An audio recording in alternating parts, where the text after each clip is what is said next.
Your film is now ready to be shown.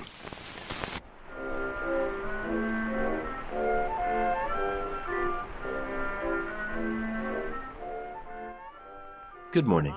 I'm Justin Hendricks, editor of Tech Policy Press, a nonprofit media and community venture intended to provoke new ideas, debate, and discussion at the intersection of technology and democracy.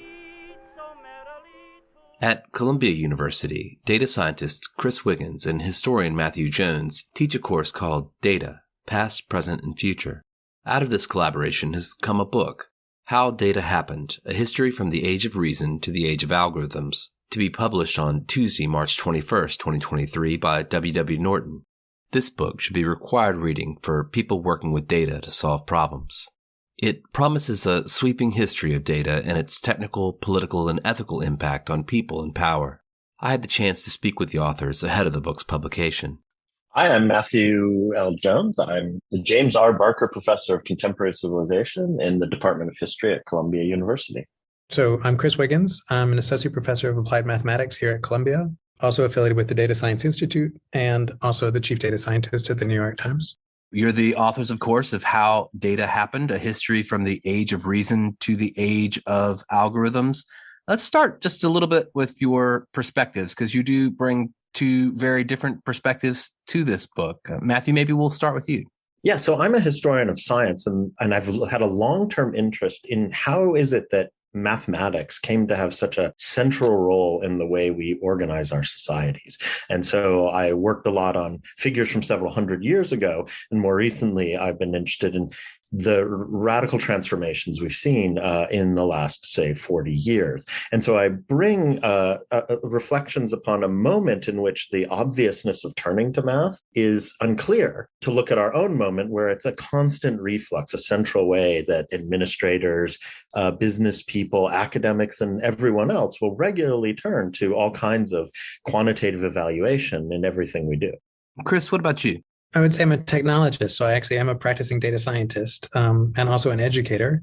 In terms of the way that I think about data, a lot of that is also influenced by the fact that I'm a citizen. I'm somebody who lives with my world, my professional world, my personal world shaped so much by algorithms. And so as a researcher, part of my world is actually applying algorithms and using data science and machine learning in practice, both for academic research and in industry at the New York Times.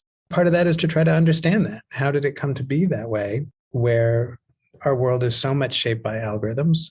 Also, as somebody who lives in academia, I really enjoy multidisciplinary science, which means I really enjoy the sort of discipline transgressive act of publishing with natural scientists and statisticians and computer scientists, and the ways those different fields of ideas relate to each other is really not something that we spend a lot of time thinking about in academia. We're busy publishing papers and advancing the field, but how did it get that way? How did it come to pass that we use a word like statistics, which was really about running the state, right? It doesn't have anything to do with data and the word statistics. Or how did it come to pass that words like data science and machine learning and artificial intelligence are used so interchangeably? All of those terms had their own era and their own origins. And so part of my historical curiosity was to try to understand how that all came to be. So you've matched up with a historian of science, and here we are. I find the way this book starts interesting. It's a history, but you don't start so much necessarily with history, but rather with a kind of comment on the stakes around understanding data and its role in human society. Can you talk a little bit about that? Talk about, that decision to sort of start with the stakes and what you think the stakes are. We wanted really to set out, why is it that you would want to go back in time? Why would you want to unsettle things that seem relatively settled? We wanted to set people up for not just a tale of say, villains or heroes or other sorts of things, but a series of really consequential decisions and discoveries and organization. And so we wanted to start with the stakes to understand what are the sort of concrete problems that people are facing now, often which are being treated as things that we're facing in a contemporaneous moment, and understand that when you look at things in the past, you begin to see how contingent that things could be otherwise and indeed were otherwise. And so we wanted to prime the reader for a different kind of approach to history, a history which is about decisions, controversies, and non-obvious choices. You bring up scholars like Hannah Wallach, Sophia Noble, Kathy O'Neill, talk about the extent to which algorithmic systems easily reproduce in their automated judgments the systemic inequalities of yore at an unprecedented rapidity and scale. Chris, anything else on the stakes that you set out to address in this book? There's two ways of answering that. One is, what are the stakes? The other is, why did we start that way? Maybe I'll start with the second question, which sort of picks up on what Matt just said.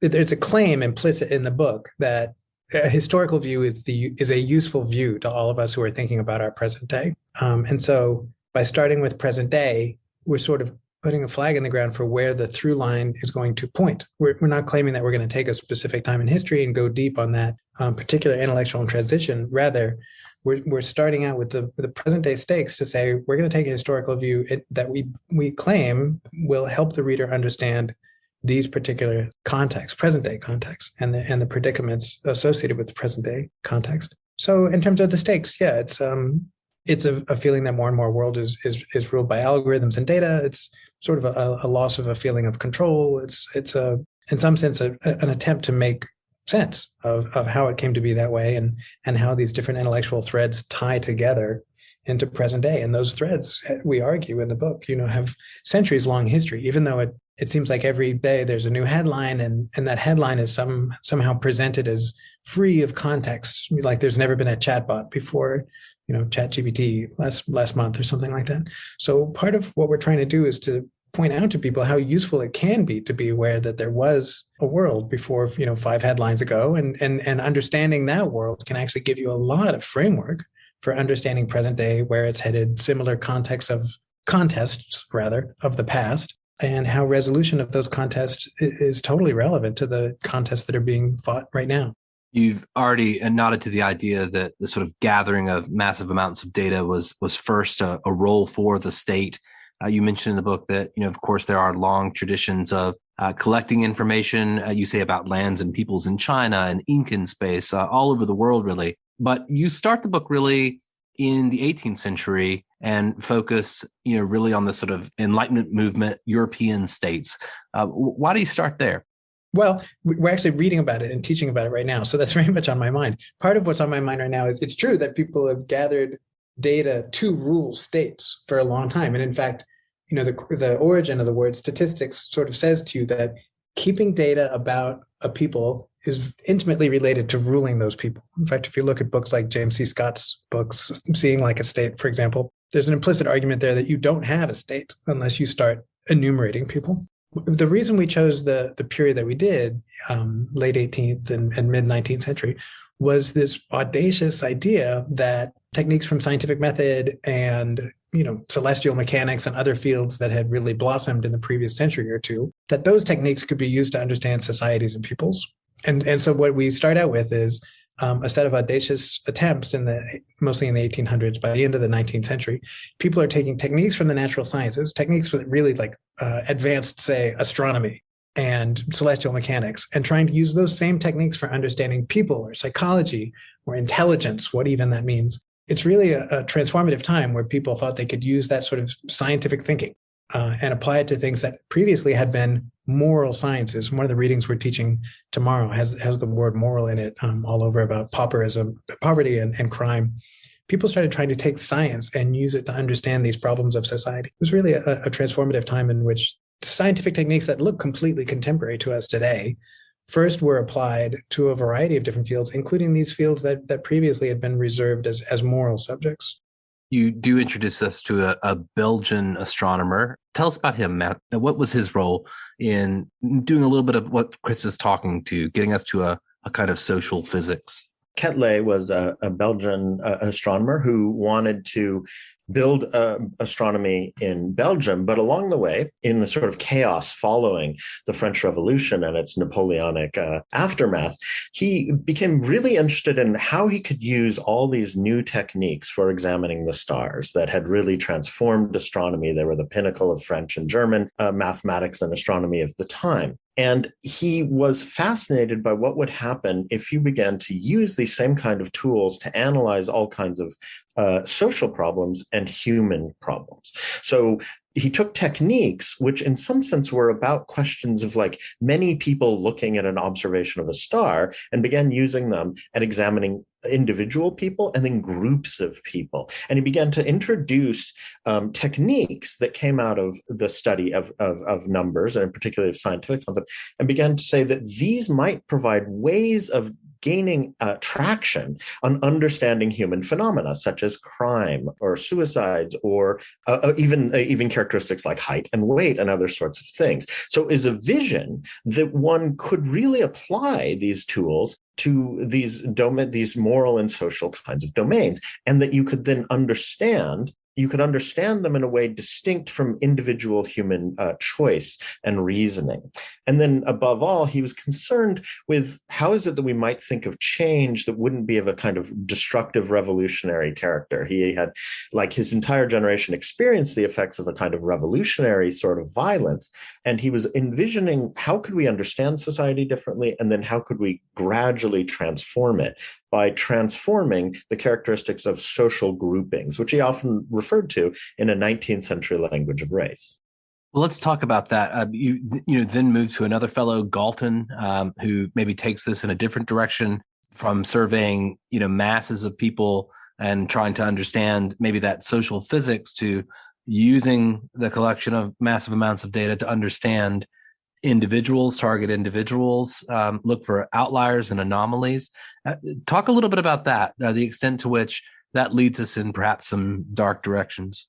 Yeah, so Galton very much picks up on Quetelet's notion of characterizing groups of people. But Galton had a sort of particular kind of imperial concern. He was worried there weren't enough sort of great people in Britain to rule the empire and indeed to be the strongest polity on earth. So he's a cousin of the famous Charles Darwin and an exponent of a kind of process of selection of mates. So he finds, as he looks into the question of how is it that different societies produce great people, he begins to use these new mathematical tools of people like Quetelet to how you characterize a group of people. And he comes to an insight about the question around why is it that when parents have children, their offspring often aren't as awesome as they are, is the way we like to describe it to our students. They're lacking in awesomeness, or things like they're not as tall, they're not as acute sensibility. And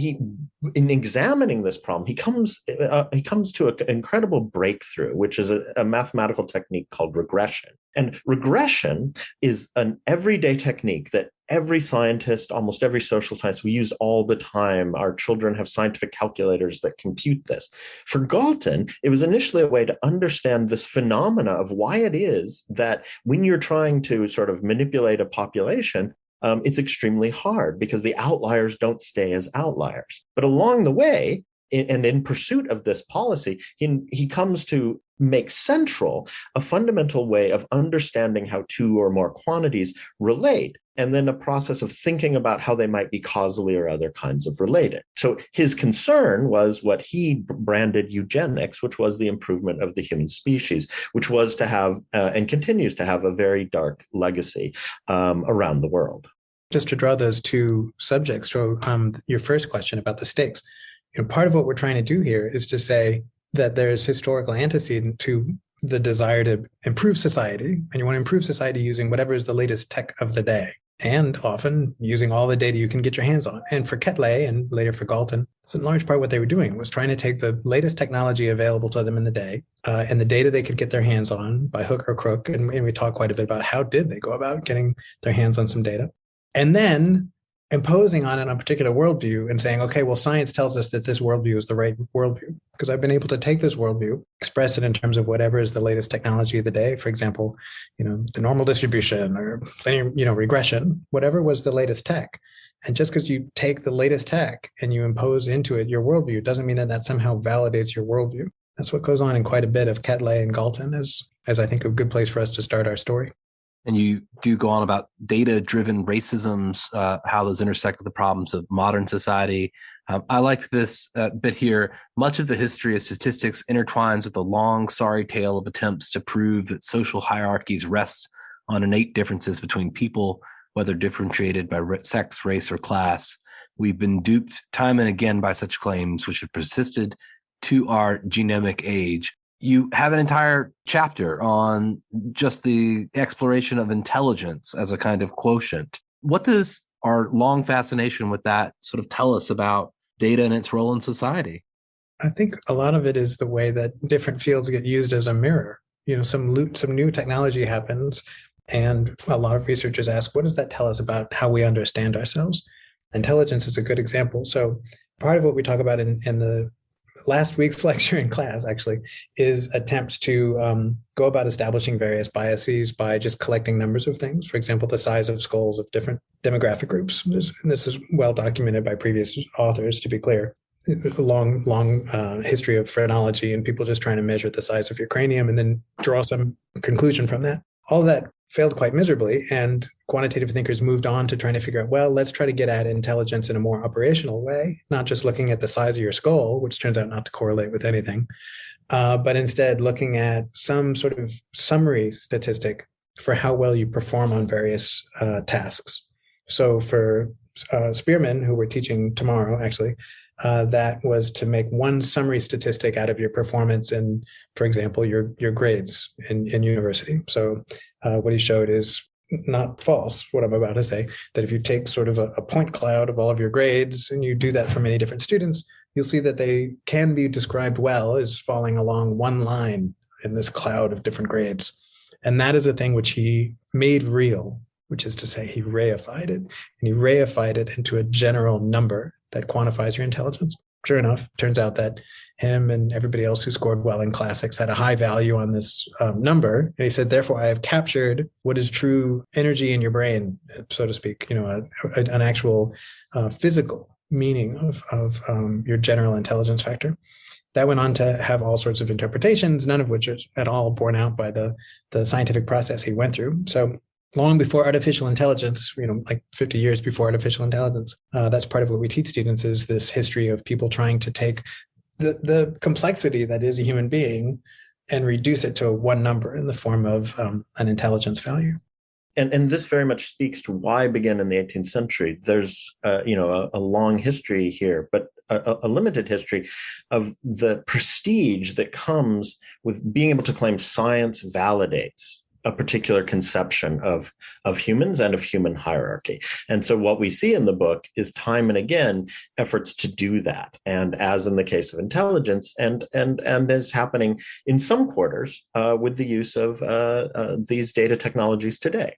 That's really part one of the book, is people looking at the world and then taking the latest technology of the day in terms of some novel mathematical methods and getting your hands on some data, and then arguing that those new technologies or those new data sets somehow make your prior understanding of the world science. You've scientifically proven some sort of way of looking at the world, and it's pernicious and ever present to the present day. And so having it be removed at 100 years gives us a way of understanding it sort of in the abstract. But what we constantly want to do in every chapter is to remind people some of these habits of mind are quite persistent in our society, and we need to be reflexive of it when we ourselves are practicing these sorts of logical leaps. And also we need to be critical when people are making an argument at us that seems to be backed by numbers. Yeah, and so one of the things we try to do is to not only be critical of, say, the use of these scientific tools, but to show in many cases the critics of the time are not anti-science. They are anti this way that science is used to offer a justification of existing phenomena. And so we see Du Bois, the great American Black sociologist and thinker, pushing back on purely statistical terms about the wrong sort of inferences made by a particular very influential gentleman. And I think that speaks to what Chris was just saying. So we want people to have a sort of critical take on the use of the newest, shiniest technology, not to just bury it at all, but in some sense to be much more reflective about the way we claim authority on the basis of it. If part one takes us from that early history on through what you call the mathematical baptism, so the emergence of many of the most important, I suppose, concepts, mathematical concepts related to data. Part two, really, we're in the 20th century, the importance of World War II in particular to the emergence of data and data science. Talk a little bit about that. what happened around the middle of the century. I was reminded reading this of the movie The Fog of War and Robert McNamara, and the way he described, this sort of relentless use of data and statistics in World War II in the Allies, prosecution of the war. I mean, we can only talk about so much in so many chapters, so we don't spend a lot of time on operations research, which is a field that I think really impacted McNamara. And the idea that if you had enough data and you just sort of made an algebraic statement about what it is you're trying to optimize, you can always come up with the best policy. So, part of what we try to do in part one alone of the book is to show how hard that is, and to show how difficult it is to take something as complex as our realities or society or something like that and turn it into an algebraic expression of one sort or another. The transformative thing, though, is that today, in part one of the class, a lot of the statistical work is happening outside of academia, certainly, and with just a small amount of mathematics. And our world today is a lot of technology and mathematics put together. So part of what we get at in part two is, how did data become a concern of engineering? How did data become a form of technology? And a large part of that is the transformation of World War II and the creation of special purpose computational hardware. So a story that we tell, which was really a hidden story for several decades, is the story of how much of digital computation was born on a data science problem, on a problem trying to make sense of streams of data, namely cryptography, and trying to make cryptanalysis, the breaking of codes.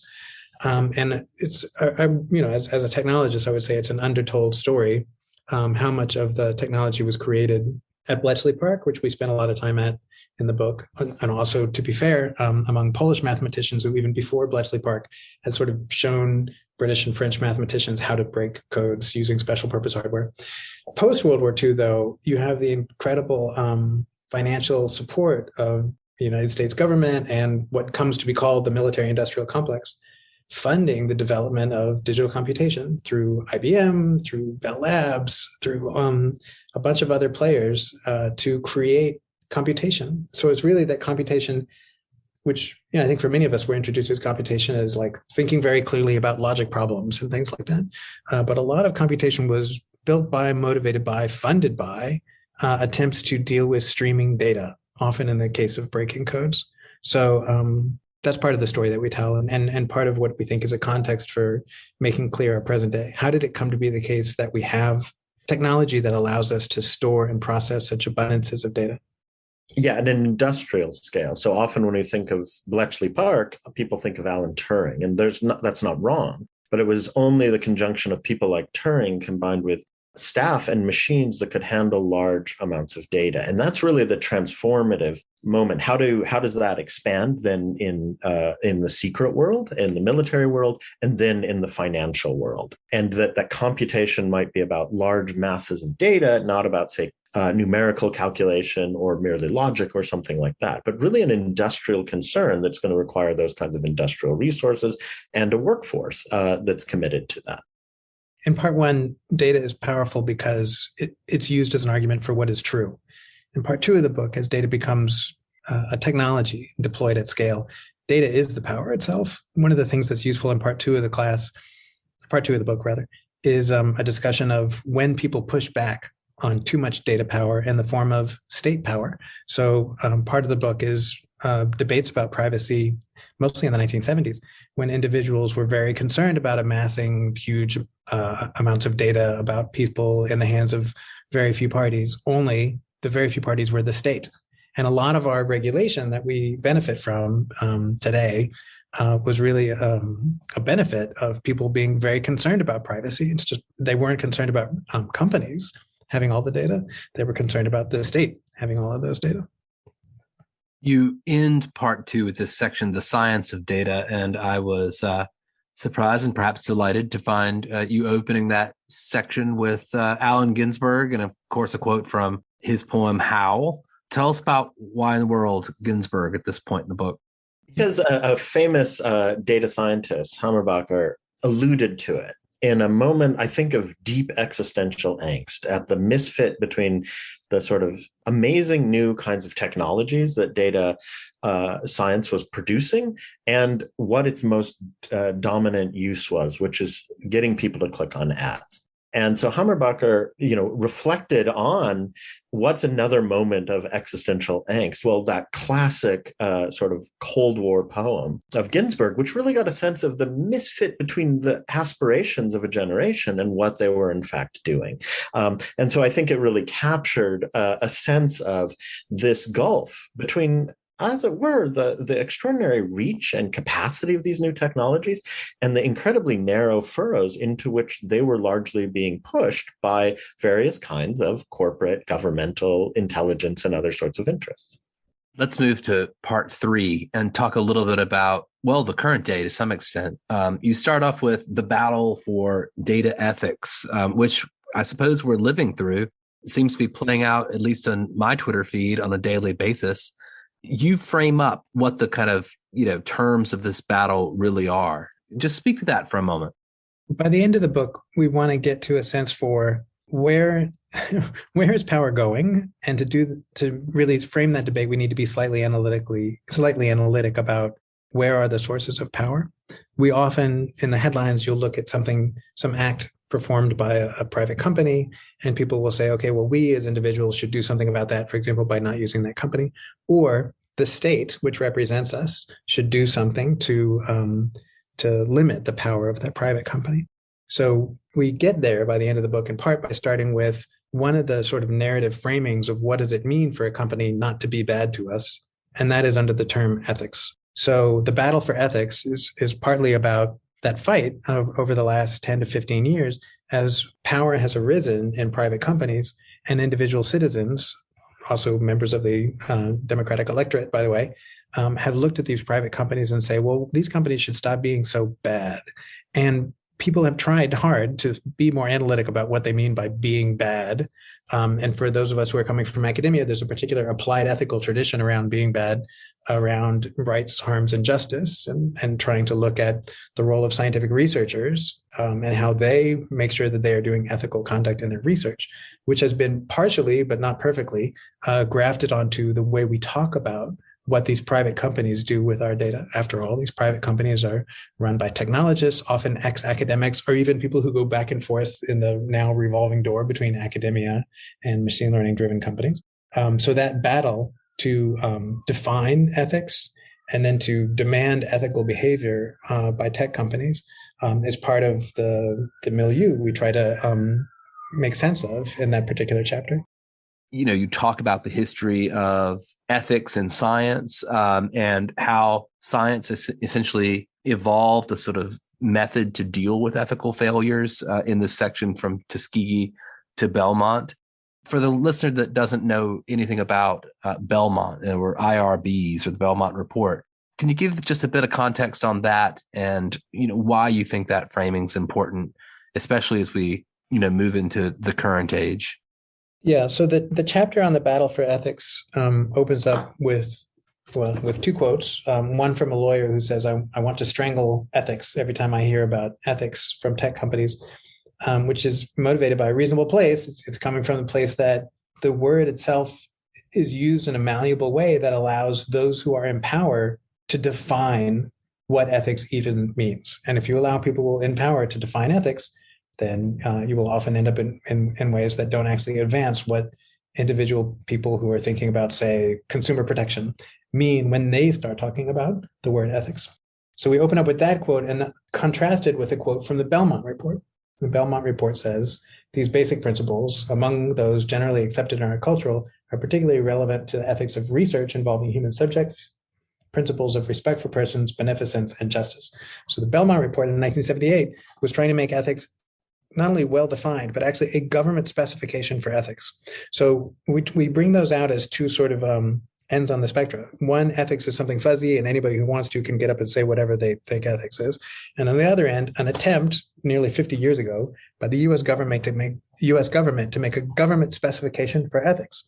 So there's a lot to unpack in the second of those stories alone, namely, what did they do? How did they come up with a government spec for ethics? But the other is, why would the government do that? And the reason that government would do that is because of something so like deeply racist, scientifically useless, funded by taxpayers, that the government was forced to create a government definition of ethics, as well as a process for informing ethics. So it's a great story for thinking about applied ethics, but it also does influence the way that academic researchers who move into these tech companies are thinking about ethics. That's sort of their background for framing applied ethics. So the story is that there was a US government-funded research or experiment, I should say, for 40 years, I would say with or against the men of Tuskegee, Alabama, who overwhelmingly are Black, to study the disease syphilis. And they basically studied it by denying treatment to all of these men, including working to make sure they didn't get drafted because they would get treated, working to make sure they didn't find out that there was a treatment. There's absolutely no scientific value to this experiment, to be clear. It's called the experiment, but I mean, it's scientific, useless, totally deeply racist. And it was so bad that when it started hitting the front pages of various newspapers in 1972, not only did they shut it down immediately, but Congress was compelled to put together a commission to make sure this never, ever happened again. So part of what's going on there is a society, in this case, a community, a whole country, in this case, trying to come to consensus about what even do we mean by ethics?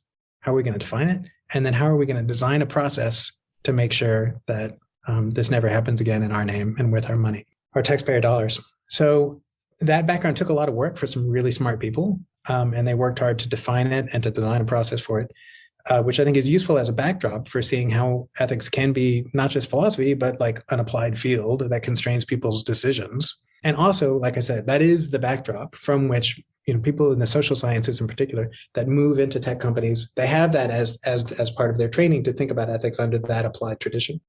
To give a sense of why it's such an important case study, it shows the challenge of dealing with different ethical demands. So, for example, if someone says to you, "Oh, well, let's not be Luddites about AI. We have to think about its long-term consequences for all of society."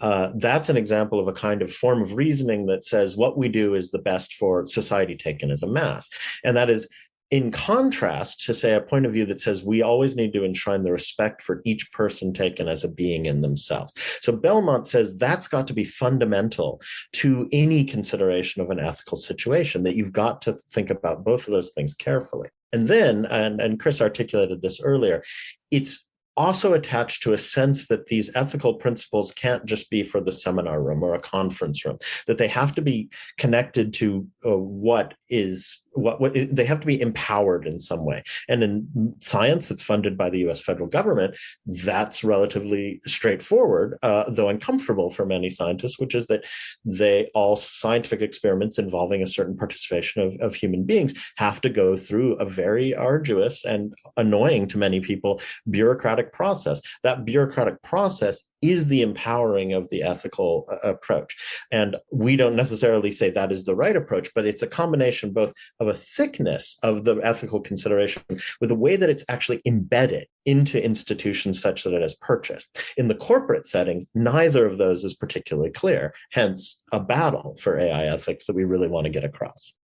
And that's where you go next. You take us into the corporate world, the venture capital, sort of fueled investment in tech and, of course, in advertising-driven internet platforms.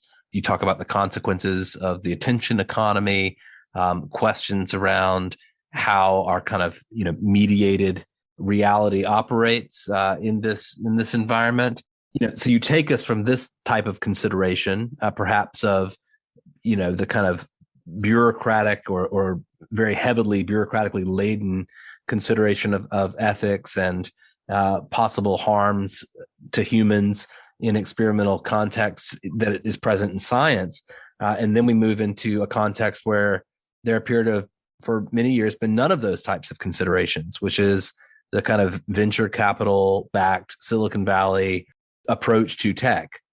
I don't know, my listeners are well familiar with generally the harms that we see play out on social media, the threat to privacy that is so often in the headlines these days. I don't know. Is there anything else to say about that? Do you find yourself in this chapter kind of coming to any new conclusions about this sort of present day scenario? I think there's so many things that are just overwhelming that when I look at them, it's useful and fun to think what is new here and what is old here, right? So for example, I invoke Chat GPT. So I can't think about Chat GPT without thinking about Eliza, which is a chatbot that was originally created to satirize, artificial intelligence. It's very, very simple rules-based chatbot, right? So the ideas of chatbots have been around for a while, and it's fun to take something that's kind of like disorienting, like a really good chatbot, and think, okay, well, what's old here? For example, the ideas of chatbots that are artificially intelligent.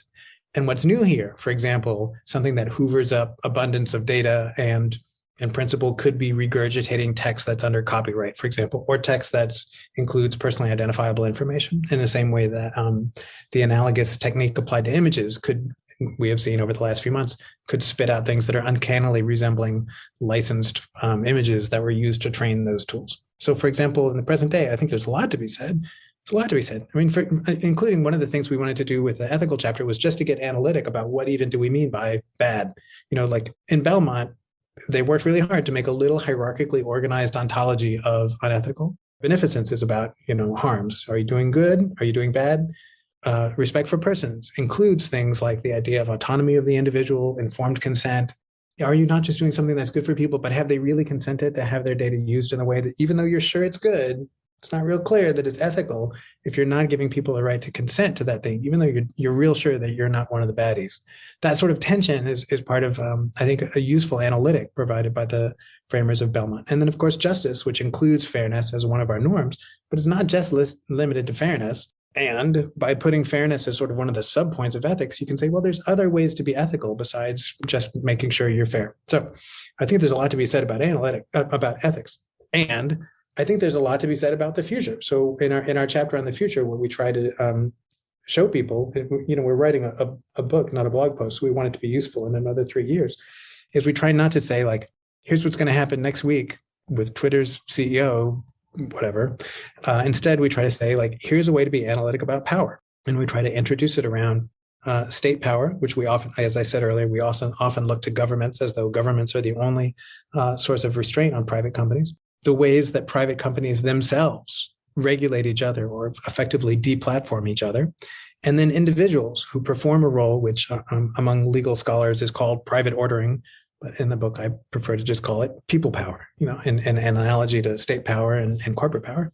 There's a lot to be said about all of those sources of power. And we rob ourselves of solutions if we just say, oh, only one of those is relevant. We have to wait for the corporations to regulate each other or deplatform each other, or we have to wait for the state to get its act together, or we have to wait for the employees at these companies to get their act together. If we lean only on one of those, we really rob ourselves of all the other solutions that come from the other two players in this unstable 3-player game. So that's part of the analytic framework that I hope our last chapter gives, in addition to pointing out things that are presently contested, Section 230 and other things that are still unresolved and don't seem likely to resolve in the near future, or GDPR and the ways that regulations are changing, led by Europe, but now adopted by various states in the United States.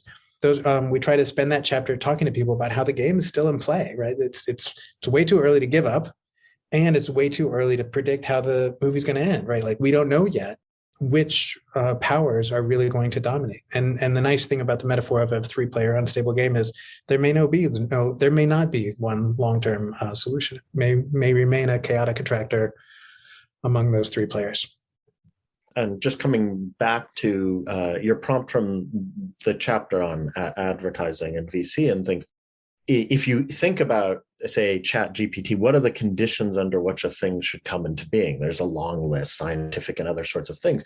But one is a marriage of a rather lax approach to privacy and the use of other things that are just available on the web. Secondly, a certain kind of business model in which the enormous cost of building such a thing is entirely plausible within a certain kind of economic formation. It's not a sort of truth of nature that companies should be organized this way. It's really a distinctive part of U.S. corporate law and development. you can't imagine it without that. And then finally, a story which has to do with that this actually depends on vast amounts of largely underpaid labor, as well as sort of fancy computer programmers, and that the whole thing doesn't take off unless you have those kinds of combinations of certain laxity in law, certain corporate forms, and then certain kinds of corporate organization that are global in scope and that make it possible. I think you could take a lot of examples and think through the lenses that there's nothing eternal about lax privacy laws or certain corporate structures or global employment chains. Those are all really distinctive things that make these things possible, both things that we really cherish and things that we find deeply problematic. I was struck in the State of the Union the other night, Joe Biden referred to this idea of Silicon Valley's, experiment on our children. So he was kind of maybe adopting somewhat of the point of view that you've adopted in this book of thinking of it in those terms. But I do want to just kind of maybe finish up on a set of questions I have, or kind of come back to in my own mind about what it is we're doing in like fields like computational social science, the study of social media data, the study of speech on social media. It still seems to be very much driven by all of those same motivations that you referred to being present in data early on, either ways to improve society, ways to better administer services, ways to control speech and argument and debate perhaps more efficiently, ways to see or predict certain harms occurring in society before they occur. Are we still just sort of, I don't know, trying to do the same thing? Are we going to run into the same walls perhaps in the future? Or do you imagine at some point the study of data, the study of society, computational social science, the rest of these things will lead us to some sort of machines of loving grace? Is that where we're headed? Can you imagine that? Or has writing this book sort of led you to a different conclusion? I can't help but think about Edna Ewell, who we're teaching tomorrow. So it's a very interesting analogy that present debates about trying to apply science to the information ecosystem, a problem du jour in the headlines and in academia, has a lot of similarity to late Victorian England concerns around poverty and attempts to use science to try to make sense of that. So we're teaching tomorrow, among other things, this approach by somebody to try to predict how many people are in poverty in different regions of late Victorian England as a function of how much assistance people are getting and a handful of other variables using the best tech of the day, which was multivariate regression. So that whole approach was hotly contested within academia. So like it wasn't like scientists versus non-scientists, as Professor Jones was saying earlier. It was really within the scientific community. There was a lot of debate on how even to make sense of that. And you definitely see that in the information ecosystem today. There are academics studying how information propagates, true and otherwise, and true and sort of in between. And there's many ways to quantify that. People are analyzing very different information platforms. The information platforms themselves have their own dynamics. The ways that you quantify true or not themselves can be contested and can lead to different results depending on those subjective design choices. And it is a time of great debate and in some ways friction and inefficiency. But I think that's what it looks like when people are trying to figure out what's true about a field that hasn't been quantified and hasn't, yet sort of stabilized in terms of what is the right way, if any, to understand this complex real world phenomenon. So, yeah, I would think there are some echoes there. I think just because things don't look like a solved problem yet doesn't mean that there's not room for really excellent scientific and scholarly and quantitative work in the field. Just because there's a mess now doesn't mean that there's not that the truth is not out there, so to speak. It just means that there's room for a lot of scholars to try to make these fields into stable fields of research. We're not there yet.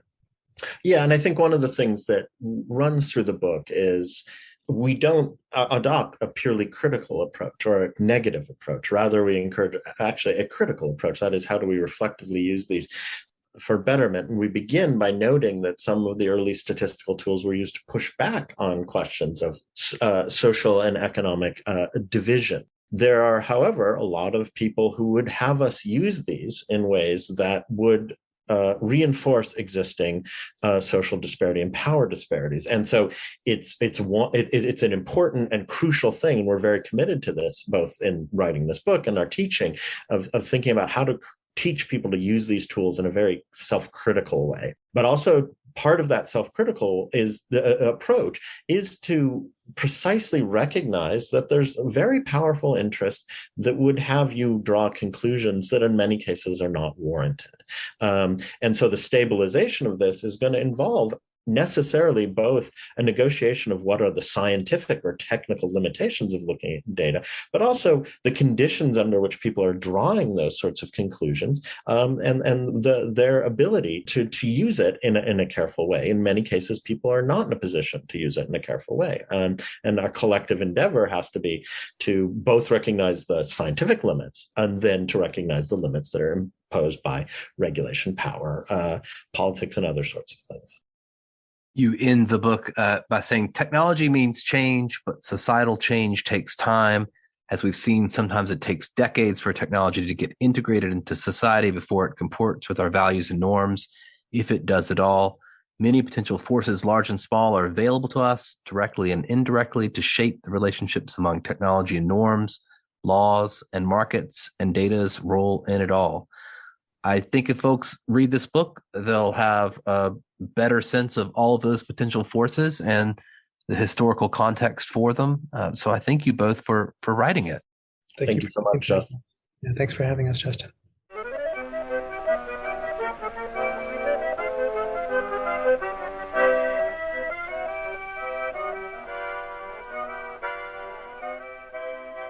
That's it for this episode. I hope you'll send your feedback. You can write to me at justin@techpolicy.press or find us on Twitter @techpolicypress.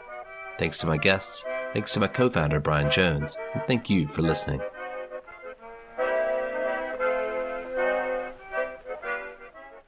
Tech Policy Press.